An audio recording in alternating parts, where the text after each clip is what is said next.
대한민국의 조용기 목사님을 소개합니다. 오늘 저는 여러분과 함께 교회와 국가라는 제목으로 은혜를 나누고자 합니다. 예수님께서 유대 나라에 복음을 전하고 계실 때 유대인들은 어찌하든지 예수님과 로마 정부와 대결되게 하려고 무척 애를 썼습니다. 한 번은 예수님께서 복음을 전가하고 계시는데 원수들이 예수께 나와서 굉장히 어려운 질문을 했습니다. 주님, 우리 질문할 것이 있습니다. 무엇입니까? 그러니까 로마 사람에게 세금을 내는 것이 옳은 일입니까? 옳지 않습니까? 이야말로 대단히 심각한 문제인 것입니다. 왜냐하면 그 당시에 유대 나라는 로마의 식민지로 있었습니다.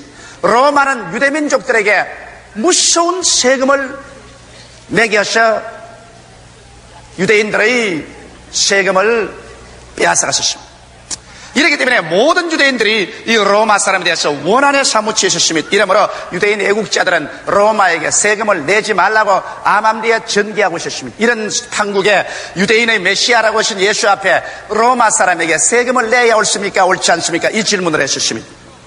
세금을 내지 말라고 말하면 즉시로 로마 관원에 고발해서 이는 로마 정부를 비방하고 반대하는 운동을 한다고 해서 예수님을 체포해서 사형당하게 하려고 한 것이요, 세금을 내지 말라고 하지 않고 세금을 내라고 한다면 이는 유대민족의 배반자다, 유대민족의 메시아라고 하셔 로마의 죽은 노릇이라고 했다, 이는 우리가 따라갈 수 없다, 이렇게 올무에 넣으려고 하는 것입니다. 그래서 예수님은 이렇게도 잡히고 저렇게도 잡힐 수밖에 없도록 올무를 놓았습니다. 이때 예수님께서 그들에게 말하기를 너희에게 동전이 있거든 한번 내놓으라 했습니다. 그 동전을 내놓으니까 예수님께서 그 동전을 보여주면서 이 동전에 그려놓은 화상이 네 화상이냐? 가이사의 화상입니다. 그때 예수님께서 그러면 가이사의 것은 가이사에게 드리고 하나님의 것은 하나님께 드려라, 이렇게 말씀하시니까 예수님을 올무에 넣으려고 하는 사람이 그만 망연자실해서 무엇을 질문할지 모르게 되고 말한 것입니다. 여기에서 예수님께서는 분명하게 국가에 드릴 것은 국가에 드리고 하나님께 드릴 것은 하나님께 드려서 국가와 하나님의 나라를 분명하게 분리시켜 놓으신 것입니다. 그렇기 때문에 예수님께서 유대 땅에서 3년 반 동안 복음을 전가할 동안에 그는 군중들을 선동해서 로마 정부를 대적하는 그러한 결사를 한 적도 없고 사회에서 밀란을 일으킨 적도 없으며 사람들에게 불평과 불만을 심어준 적도 없었습니다. 예수님은 오로지 하늘나라의 복음을 전하는 것입니다. 병든 자를 고쳐주고 죄인을 용서해주며 귀신을 쫓아내고 죽은 자를 살리며 불안과 절망에 처한 자에게 평안을 주시고 주님은 다가올 하늘나라에 관해서 복음을 전가하는 것입니다. 이렇기 때문에 로마 정부에는 예수 그리스도가 조금도 위협적인 인물이 되지 않으셨습니다. 유대인 종교가들이 예수님을 시기해서 예수님을 포박해서 로마의 총독인 빌라도에게 내어주어서 사형에 처하려고 했지만은 빌라도가 도무지 예수에게 조금도 위험성을 발견할 수가 없고 예수에게 죽일 만한 죄가 없는 것을 발견해서 예수를 놓아주려고 군중 앞에 나가서 3번이나 발부둥을 치고 애를 쓴 사항이 성경에 분명하게 기록되어 있는 것입니다. 이러므로 로마 정부는 예수 그리스도가 조금도 정치적으로 사회적으로 위험인물이 아니라는 것을 확정하고 있었던 것입니다.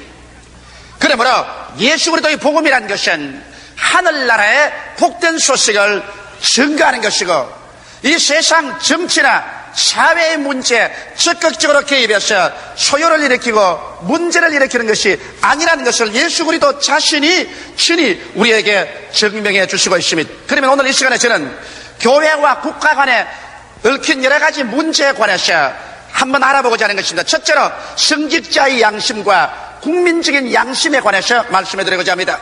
요사이 심심찮게 메스코음을 통해서 성직자의 양심과 국민의 양심에 관한 일들이 말해지고 있습니다. 예를 들어 말하면 국가에 반역한 죄를 짓든지 살인죄를 짓고 방화죄를 지은 사람이 성당이나 교회에 뛰어와서 은신처를 구한다면 성직자는 어떻게 할 것이냐? 어떠한 성직자는 성직자의 양심에 따라서 국가의 반역죄를 짓든지 살인죄를 짓더라도 교회에서는 이 사람을 감추어주고 숨겨주어야 된다는 사람도 있고, 또 다른 사람은 그렇지 않다, 그 사람이 국가의 반역죄를 짓고 살인죄를 짓고 방화죄를 했으면 이 사람은 반드시 국가에 범죄한 이상 성직자도 이 사람은 국가의 공평한 심판을 받기 위해서 사직당국에 내줘야 된다. 이와 같은 여러 가지 토의 상황이 있는 것입니다. 우리는 과연 성직자의 양심과 국가의 국민으로서 양심, 이 두 갈래길에서 어떻게 해야 될 것이냐. 저는 이곳에 대해서 저 개인의 소신을 여러분에게 말해드리고 싶습니다. 여러분, 성직자는 성직자의 양심이 있습니다. 성직자의 양심이란 불의와 죄를 책망하는 마음인 것입니다. 이 세상에 불의와 죄를 보고 난 다음에 그것도 두둔하고 감추어 준다면 이것은 성직자로서의 그 양심에 위배되는 일을 하는 것입니다. 예수님께서는 오셔서 회개하라, 천국이 가까웠다는 것입니다. 성직자는 죄와 불의 속에 있는 사람을 회개시켜야 될 마땅한 의무와 책임이 있는 것입니다. 이러므로 어떠한 범법자가 성당이나 교회를 찾아올 때라도 성직자는 그 사람을 데리고서 기도해주고 말씀을 증거해서 그 양심에 그리킨 죄를 회개하고 통회하도록 만들어줘야 되는 것입니다. 그리고 사랑과 용서를 베푸는 마음으로 하나님 앞에서 하나님을 대변해서 그 영혼의 죄와 그 행위의 죄를 용서해주고 나아가서 자비와 긍휼을 베풀어서 용기를 가지고서 인생을 재출발하게 만들어줘야 할 것입니다. 그러나 성경에는 그 행함이 없는 믿음은 죽은 믿음이라고 했습니다.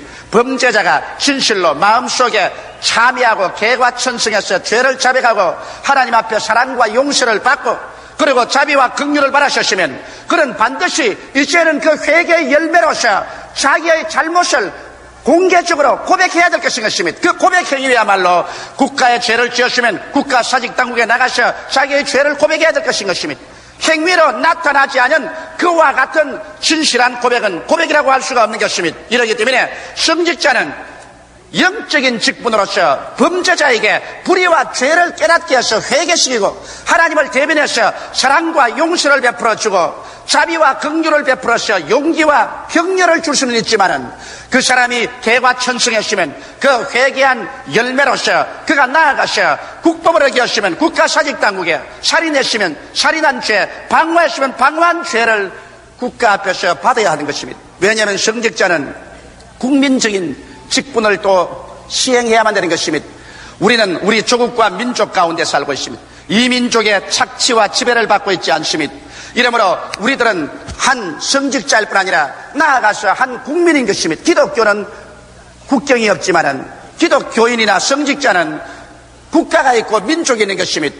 만일 성직자가 그 국가와 민족을 초월해서 자기의 양심법대로 해서 모든 범죄자들을 성당이나 교회에 다 숨겨주고 전부 보호해주면 교회당이라는 것은 범죄자의 도피성이 되어버리고 말 것이요 치외법권이 되고 말 것이요 교회는 범죄자의 소굴이 되어버리고 말 것입니다. 모든 살인자, 간음자, 방탕자, 모든 범죄자들이 교회에 와서 숨어 있어서 그걸 아지트로 삼고 교회에서 마음대로 밖에나와서 범법행위를 하고 난 다음 뛰어들어와서 교회 아지트에 들어온다면 이것은 교회가 아니라 지옥이 되어버리고 말 것입니다. 교회란 범법자를 회개시키고 자복시키고 변화시킨 인간을 만들어서 나아가 국가와 사회 무리를 일으킨 것은 그 나라와 민족 앞에 세우는 통치권 앞에서 정확한 심판을 받도록 해야만 하는 것입니다. 이것이 성직자와 교회가 해야 될 것입니다. 성직자는 영적 직분과 함께 국민적인 직분을 가지고 있으며 성직자의 영적인 양심과 함께 국민적인 양심도 동시에 가지고 있어야만 되는 것입니다. 이것을 혼돈해서 교회를 치외법금적인 범법자의 기피하는 도피성과 아지토로 만들어서는 안 될 것입니다. 만일 우리가 외국 민족화에 압박 아래 있어서 애국하고 민족주의자가 그 이방 민족에게 쫓겨서 교회로 온다면 이건 끝까지 우리 민족으로서 보호하고 지켜줘야 될 것입니다. 그러나 이러한 사실이 아니고 우리 조국과 민족 자주 독립국가를 가지고 있는 나라에서 그 국민은 국민 대다수의 유익과 그 국가의 안녕과 복지와 질서를 위해서 성직자라도 국가법을 반드시 지켜야 할 의무와 책임이 있는 것입니다. 이것을 어기고 난 다음에 우리가 성직자로서의 마땅한 행위를 할 수는 없는 것입니다. 이러므로 목사와 신부는 성직자로서 모든 죄인들을 조금도 끄리낌 없이 환영해야 되는 것입니다. 그리고 그들과 함께 웃고 함께 울어야 되는 것입니다. 그들을 위해서 기도하고 그들이 불법과 죄를 통회하고 잡아가도록 해야 되고 그를 용서하시는 만군의 하나님 아버지께로 인도해 드려야만 되는 것입니다. 그 사랑과 용서를 소개하고 그 자비와 긍휼을 베풀어서 용기와 희망을 가지고 살 수 있게 해주고 나아가셔 스스로 걸어나가셔 국가와 민족의 지은 죄는 달게 그 벌을 받도록 해주는 것이 바로 교회요 성직자의 국민된 양심인 것으로 나는 알고 있는 것입니다. 둘째로 국가 권세와 신자에 관해서 우리는 또 알아야 될 일인 것입니다. 우리는 한 국가에 살고 있으며 한 정부의 통치권 하에 살고 있습니다. 그리고 그곳에 우리는 또 하나님을 믿고 우리의 만왕의 왕 만주의 주 예수 그리스도를 믿고 사는 것입니다. 이러므로 예수 믿는 사람은 두 나라의 속에서 살고 있습니다. 하늘나라의 속에 살고 있으면서 지상나라의 속에 있고 하늘나라 정권의 속에 있으면서 지상의 정권의 속에 있는 것입니다. 이러므로 우리 예수 믿는 사람들은 이 두 나라의 두 정권의 속에 있는 사람으로서 어떠한 태도로서 살아야 될 것인가, 국가 근세와 신자는 어떠한 관계 속에서 살아야 될 것인가, 이 문제를 우리가 분명히 분별하고 나아가야만 하는 것입니다. 어떻게 해서 이 문제를 분별할 수 있을까요? 여러분, 성경에는 그 문제에 관해서 조금도 서슴지 않고 밝히 가르쳐주고 있는 것입니다. 성경 로마서 13장 1절 2절에 보면 각 사람은 위에 있는 권세들에게 굴복하라.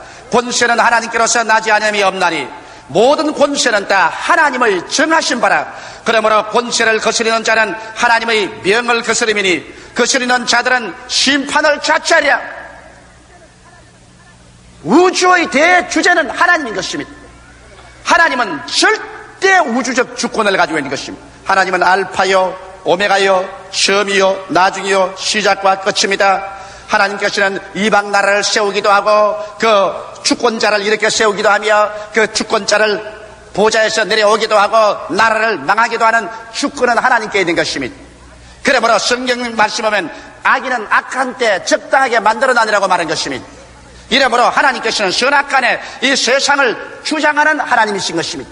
우리 인간의 이성으로 깨달을 수 없는 일들이 많이 있지만 그러나 최후에 주님께서 온 세상을 심판할 때 하나님이 왜 그렇게 하신가를 절대 주권자가 우리에게 보여주실 것입니다. 그러나 이 땅에 사는 동안에 우리는 하나님이 하시는 일을 이해할 수 있을 때도 있고 인간의 지성으로서 이해할 수 없을 때도 있는 것입니다. 그러나 주권자에게 우리가 취해야 될 때로는 순종이 있는 것입니다. 그러면 하나님께서 이 세상에 나라를 세우시고 정부를 세우신 것은 주님께서 허락해야 그 국가와 권세자가 일어날 수 있는 것입니다. 이렇기 때문에 성경은 말하기를 각 사람은 위에 있는 권세들에게 굴복하라고 말한 것입니다.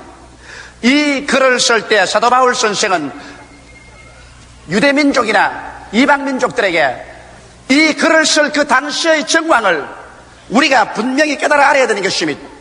이 당시는 로마의 가혹한 착취하에 놓여 있는 것입니다. 이 로마의 속박과 식민지하에 놓여 있었습니다. 그럼에도 불구하고 바울 선생은 로마 정부의 국가 권세에 굴복하라고 말한 것입니다. 우리는 이해할 수 없습니다.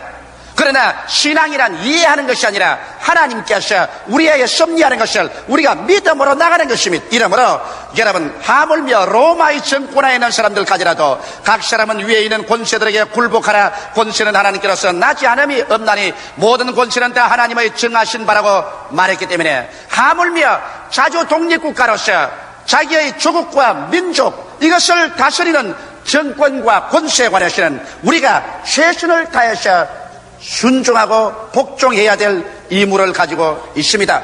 이것은 성경이 우리 신자들에게 명령한 사실인 것입니다.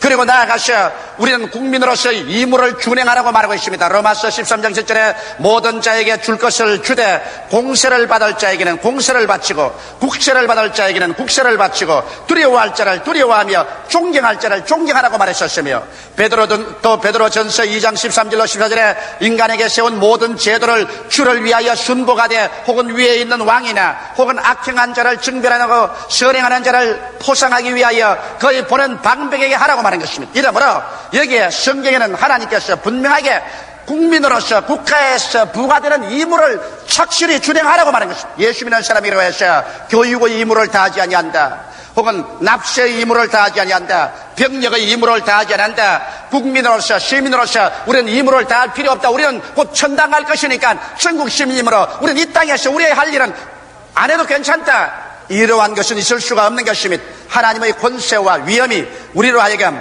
우리에게 국민적인 의무, 시민으로서의 의무를 마땅히 준행하는 것입니다. 존경할 자는 존경해서 왕을 존경하고 대통령을 존경하고 반배들을 존경하며 세금 낼 걸 내고 관세 낼 것은 내고 이래서 국가의 법을 준수하고 의무를 다하라는 것을 여기 신자들에게 분명히 말한 것입니다. 신자들이라고 해서 그 나라의 치외법금적인 행동을 하라는 것은 아닌 것입니다. 나아가서 또 우리 신자들에게는 믿지 않은 자보다 더 무거운 임무를 부과하는 것입니다. 조국과 민족을 위해서 다스리는 자들을 위해서 기도하라고 명령하고 있는 것입니다. 디모데전서 2장 1절 2절에 보면 그러므로 내가 첫째로 권하노니 모든 사람을 위하여 간구와 기도와 도구와 감사를 하되 임금들과 높은 지위에 있는 모든 사람을 위하여 하라. 이는 우리가 모든 경건과 단정한 중에 고요하고 평안한 생활을 하려 함이라. 저는 우리 교회에서 반드시 나라와 민족을 위해서 기도하고 대통령과 높은 자리에 있는 사람들을 위해서 기도합니다. 왜? 저는 성경이 그렇게 하라고 명령했기 때문에 그렇게 하는 것입니다. 제가 누구보다 애국자가 되어서 그런 것도 아니요 친정부 인사가 되어서 그런 것도 아닌 것입니다. 만왕의 왕 만주의 주 되신 우리 주님께서 나보고 이 땅에 사는 이상 이 나라의 지배자를 위해서 기도하고 이 나라 정부를 위해서 계속해서 기도하라고 명령하고 계시므로 저는 하나님의 명령에 순종해서 제가 그렇게 하고 우리 성도들이 그렇게 하도록 가르치는 것은 성수에 하나님께서 그렇게 하라고 했기 때문인 것입니다. 우리들은 하나님의 백성이요 하나님을 순종하는 사람들이기 때문에 하나님의 뜻대로 살아야 될 것인 것입니다. 그러면 이런 질문이 마땅히 나올 것입니다. 그렇다면 정부가 명령하는 것이면 무엇이든지 무조건하고 다 순복해야 되느냐? 그렇지는 않습니다. 여기 예수께서 말씀한 것처럼 가이사에게는 가이사에게 하나님의 것은 하나님께 바치라고 했는데 정부가 정부의 권한을 뛰어넘어서 하나님의 일에 관여하게 될 때 우리는 목숨을 바치고 그 일에 대해서는 저항하고 순종 안 합니다. 만일 우리 대한민국 정부라도 정부가 할 일이 따로 있고 하나님의 할 일이 따로 있는데 하나님의 일에 대해서 간섭해서 이것을 저지하면 저는 목숨을 바치고 그 점에 대해서는 절대로 타협하지 않고 순종하지 않습니다. 예를 들어 말하면 국가 건세 불복종한 일이 성경에 기록되어 있습니다. 사도행전 4장 18절로 20절에 보면 사도들이 그 당시에 국가 권력에 잡혀가서 예수 그리스도를 전도하지 못하도록 협박을 받았었습니다. 그들을 불러 경계하여 도무지 예수의 이름으로 말하지도 말고 가르치지도 말라 하니 베드로와 요한이 대답하여 가로되 하나님 앞에서 너희 말 듣는 것이 하나님의 말씀 듣는 것보다 옳은가 판단하라. 우리는 보고 들은 것을 말하지 아니할 수 없다. 여기에서 정부가 개입해서 예수 그리스도의 복음 전도와 예배를 방해할 때 베드로와 요한은 단호하게 이 일에 관해서는 타협함이 없이 하나님의 말씀에 순종하지 그 당시 정부 권력에 대해서는 순종하지 않겠다고 말한 것입니다. 이것은 어제나 오늘이나 동일한 것입니다. 오늘날에 와서 여러분 하나님의 일에 관여하게 되어서 예배를 보지 못하게 하고 전도 못하게 할 때 그때는 사생 결단하고 우리는 순종할 수 없습니다. 나아가서 또 정부가 범죄 행위를 강요할 때 순종할 수 없습니다. 일정 30년 동안에 일본의 태양신인 아메드라스 오미가미를 섬기게 한 것입니다. 그럴 때 우리 교회는 목숨을 걸고 일어나서 태양신에 대해서 반대했습니다. 정부가 나아가서 신사참배같이 그렇지 않은 이북 공산주의 사회 속에서 김일성이를 전지전능한 하나님처럼 섬기려고 할 때 이때는 절대로 반대합니다. 우리는 하나님 이외에 절하지 아니하고 하나님 이외에 섬기지 않습니다. 이렇기 때문에 정부가 범죄 행위에 우리를 가담시켜서 그를 시키려고 할 때는 우리는 목숨을 바치고 그것을 시행하지 않습니다. 가이사의 것은 가이사에게 하나님의 것은 하나님께 돌려야 되는데 정부가 그 권한 속에 있는 것을 행할 때는 우리는 절대로 복종하고 우리의 의무를 준행하고 정부를 위해서 기도해야 됩니다. 그러나 정부가 하나님의 것에 관여해서 교회에 대해서 전도나 예배에 대해서 방해하고 관여하고 그리고 범죄 행위를 우리에게 강요할 때는 그때는 교회는 일어나서 순교를 하고 목숨을 바쳐서라도 그 일에 대해서는 절대로 추호도 양보하지 말아야 될 것입니다. 셋째로 그러면 교회와 사회 참여에 관해서 제가 말씀하고자 하는 것입니다. 오늘날 종종 교회는 사회 참여해서 사회에서 정치적으로 억압된 자 그리고 사회적으로 불평등을 당한 자, 가난한 자, 헐벗은 자, 굶준 자를 위해서 사회 개혁과 혁명의 폭력을 사용해서라도 일선에 나서야 된다고 말하고 있는 것입니다. 과연 이것이 교회가 할 사명일까요? 이것이 사회 정치 단체가 할 일이 아니고 성직자와 교회가 그 거룩한 성직의 직분을 뛰어넘어서 사회 일선에 나가서 혁명적인 그러한 정치 운동에 참여해야 될까요? 교회에게 주어진 하나님의 명령은 복음 전교의 명령인 것입니다. 우리가 전도하는 것은 이 세상이 유토피아가 된다고 전도하지 않습니다. 우리는 이 세상이 점점 전쟁과 전쟁 소문이 나며 저치의 기근과 지진이 나고 악이 성해져서 사랑이 식어지고 종국에 가서는 이 세상이 멸망할 세상인 것을 알고 있기 때문에 이 세상과 그 나라에 우리는 소망을 두고 있지 않습니다. 우리가 소망을 둔 나라는 장차 그리스도에 와서 세우실 새 하늘과 새 땅과 새 예루살렘에 소속한 나라에 우리는 소망을 두고 있는 것입니다. 이러기 때문에 이 세상이 점점 살기 좋게 된다는 것은 우리는 믿지 않습니다. 이것은 성경에 위배되고 거짓된 소리인 것입니다. 주님께서 오셔서 세우실 천년왕국 때야 이 세상의 지상평화와 낙원이 이루어지는 것입니다. 이러므로 우리가 그때까지 우리가 해야 될 것은 교회는 영혼 구원에 주력해야 되는 것입니다. 우리는 예수 그리스도의 복음을 증가하여 큰 자나 작은 자 할 것 없이 모두 다 회개하고 주를 믿도록 하는데 전력을 기울여야 하고 우리는 사람들과 하나님과 사이에 화목을 가져오게 하는 일에 전심전력해야 되며 나아가서 우리는 구제사업에 전심을 기울여야 되는 것입니다. 고린도후서 5장 20절로 21절에 이러므로 우리가 그리스도를 대신하여 사신이 되어 하나님이 우리로 너희를 권면하는 것 같이 그리스도를 대신하여 간구하니 너희는 하나님과 화목하라. 하나님이 죄를 알지 못하신 자로 우리를 대신하여 죄를 삼으신 것은 우리로 하여금 저희 안에서 하나님의 의가 되게 하려 하심이라고 말씀하신 것입니다. 이러므로 우리는 이 화목케 하는 복음의 말씀을 증가하는 데 전력을 기울여야 하고 그리고 가난하고 헐벗고 굶주리고 고통당하는 자를 위해서 우리는 구제활동을 해야 되는 것입니다.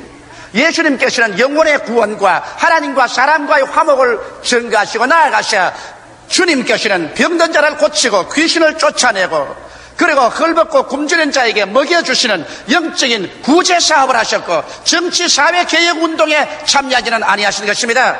이러므로 우리 순복음 중앙교회도 우리는 개인 영혼의 구원에 적극적으로 나아가며 하나님과 세상 사람과 화목을 이루는 이 복음의 역사를 계속하고 그리고 일어나셔 구제활동에 전력을 기울일 것입니다. 우리는 과거에도 다방면에 구제활동을 해왔지만은 우리 교회는 앞으로 하나님이 허락하시는 대로 적극적으로 국가와 민족에 기여할 수 있는 거대한 구제활동에 참여할 것입니다. 나는 여러분에게 오늘 발표하거니와 우리 교회에서는 하나님이 허락하시는 대로 우리 한국에서 처음 있는 성인병 환자를 치료하는 가장 좋은 병원을 설립하려고 하고 있습니다. 그래서 나이가 많이 잡수셔서 성인이 되면은 대개 고혈압, 심장병, 당뇨병 같이 치료할 수 없는 성인병에 걸려서 고생하시는 분들이 많습니다. 이 사람들에게 예수 그리스도의 사랑과 은혜로 적극적으로 구제를 허락할 수 있도록 우리는 성인병을 전문으로 하는 약 500베드를 가진 가장 초현대식 최고의 좋은 병원을 시설하기로 우리 당회에서 결정을 내리고 이미 우리는 준비 단계에 있습니다. 이래서 우리 국가와 민족을 위하여 적극적으로 구제활동에 참여하려고 하고 있습니다. 그런데 오늘날 소위 말하는 해방신학은 이 그리스도의 사역을 잘못 이해하고 있습니다. 예수님께서 누가복음 4장 18절로 19절에 주의 성령이 내게 임하셨으니 이는 가난한 자에게 복음을 전하게 하시려고 내게 기름을 부으시고 나를 보내사 포로된 자에게 자유를 눈먼 자에게 다시 보게 함을 전파하며 눌린 자를 자유케 하고 주의 은혜의 해를 전파하게 하려 하심이라고 말했는데 이것을 영적으로 해석하지 않고 사회적으로 정치적으로 해석을 하고 있는 것입니다. 예수님께서는 이 복음선언을 하시고 난 다음 신이 이 복음선언을 시행하셨습니다. 가는 곳마다 가난한 자들에게 주님께서 가난과 저주를 십자가에서 대속할 것을 약속하셨고 주님은 가는 곳마다 죄와 마귀에 눌린 자를 놓아주셨고 죄의 눈이 어두운 자 영의 눈을 띄워주시고 육신의 눈도 기적으로 띄워주셨습니다.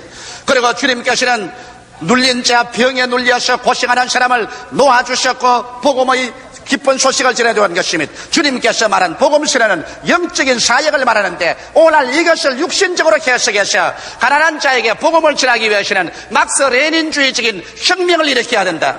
또 눌린 자를 자유케 하기 위해서는 정치적인 개혁과 혁명을 해야 된다.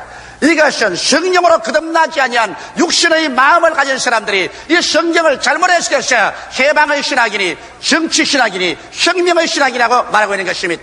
교회는 교회가 할 직분이 있는 것입니다. 교회가 할 직분은 하나님 앞에서 복음을 전가하고 사람에게 하나님과 화평을 가져오며 구제를 하는 영적인 직분이 교회에 주어진 것이요, 교회가 세상 모든 직분을 도맡아서 할 수 있는 것은 아니라는 것을 우리가 분명히 알아야만 되는 것입니다.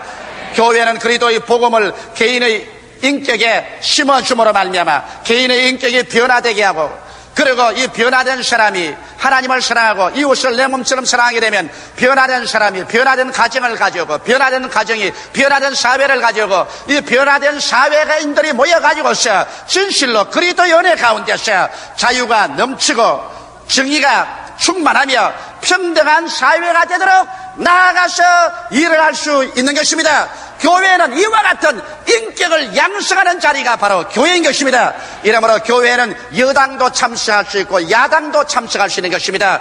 교회는 이 세상에서 무식한 자도 참석할 수 있고 유식한 자도 참석할 수 있는 것입니다. 사회 각종 인사가 참여하여 하나님 앞에서 구원을 얻고 하나님과 화목을 얻고, 그리고 그리스도 안에서 하나님의 사랑을 받아서 변화된 인격이 되어서 나아가 이 사람들이 정치, 경제, 교육, 문화 다방면에 참여할 때 변화된 그 사상을 가지고서 그들은 참 자유와 정의와 평등과 복지가 넘치는 아름답고 축복된 사회를 만들어 나갈 수가 있는 것입니다.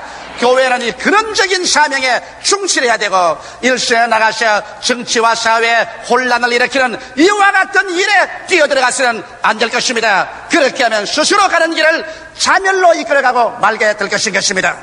다 같이 우리에게 기도드리겠습니다.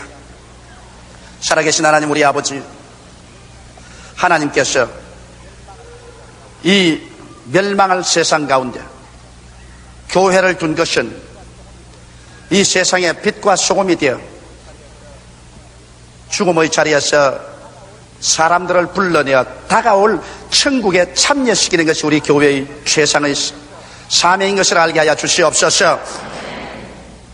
불난 집에 들어가서 어떻게 하면 그 집을 덜 태우게 할까?